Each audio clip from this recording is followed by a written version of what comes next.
Well, by 2003, you're 34 years old at the time, you actually became a detective. And you're the first Chinese detective in the whole precinct. Ever in that precinct. Mm-hmm. Now, what changed from being like a regular cop to now you're a detective? To me, I really didn't want that position because I enjoyed being a cop. I had so much freedom. You know, I had my study 10 to 6 hours. Being a detective was rough. I worked 17 years doing the detective duty chart, which is rough. 2 days of nights, 2 days of days. It takes a toll on your health and your body, you know. And I didn't know what I was signing up for. I mean, I was basically recommended for that position because of all the Asian on Asian crimes going around in Chinatown, and I was helping out with the translation, and I was helping the detective squad with a lot of their cases. So they recommended me to go into that detail, that squad, and then I gave it a shot. I did my training for 18 months, and the truth is I really didn't like that type of work because I guess it was because of the supervisor I was working with at the time.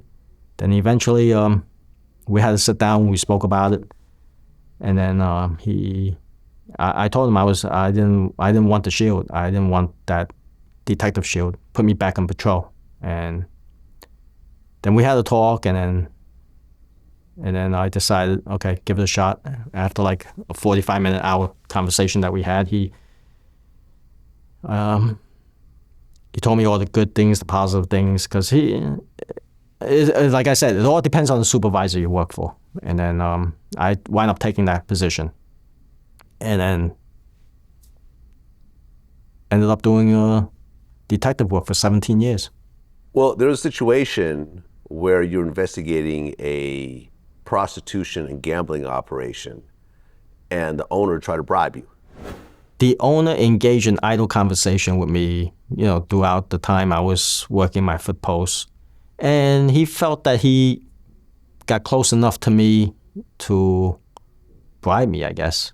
And maybe he knew some of the people I knew in the past. I don't know. This is my speculation. Maybe he asked around about me, and maybe some of the former or members of the underworld, Asian underworld, said, he's a good guy, he's whatever, stand-up guy, whatever. And he approached me one day and gave me an offer.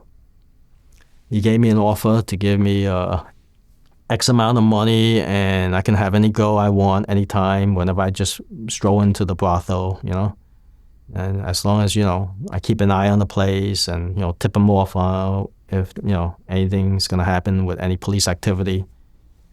Yeah. And then I wind up making the arrest, right? I notified my immediate supervisor, and then we got wired up, and we got the conversation over lunch with him, and eventually we made the arrest. And then one thing good about the police department is they said that if you make a bribery collar, an arrest like that, you get to choose to go anywhere in the department. It's like a bonus for you.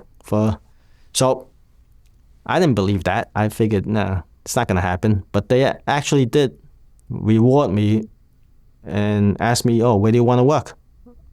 So they gave me an interview one day. They asked me to go to one police plaza, and they said, okay, you made a bribery collar. We're going to, I guess, reward you with whatever detail that you want to go to.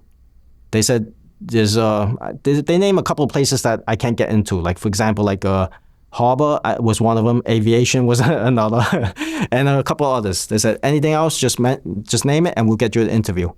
So I mentioned I wanted to do community affairs because I wanted to work with the community, the Asian community, and they gave me an interview with the working under Deputy Commissioner of Community Affairs, and I went for the interview, and it was funny. I remember this. It was a female lieutenant who interviewed me.